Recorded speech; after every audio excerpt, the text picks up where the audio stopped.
Quel est le problème actuel que vont avoir les entreprises qui veulent utiliser de l'IA adaptée à la génomique? C'est simplement que les tools actuels sont fragmentés et ne sont pas adaptés au challenge du monde de l'agriculture moderne, mais aussi du monde biologique moderne. C'est-à-dire qu'ici, on n'a pas de limitation dans l'application.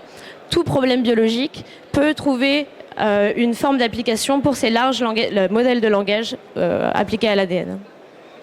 Et donc ici, pour répondre à ce bottleneck-là, on a décidé donc ce bottleneck-là, d'où il vient? En fait, simplement parce que quand on a un problème biologique, souvent, on est intéressé par le phénotype final, c'est-à-dire quelle est l'observation qu'on peut faire à partir du modèle biologique.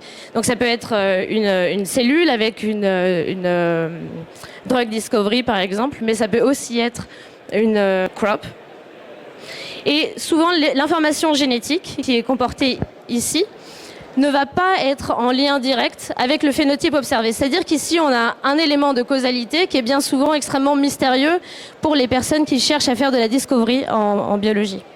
Et ici, puisqu'on a un modèle qui a été entraîné un petit peu comme ChatGPT sur 150 000 génomes, on va avoir un modèle qui va être capable de comprendre quelque part la grammaire de la biologie, de manière à utiliser l'IA pour faire un lien entre le modèle biologique et le phénotype observé.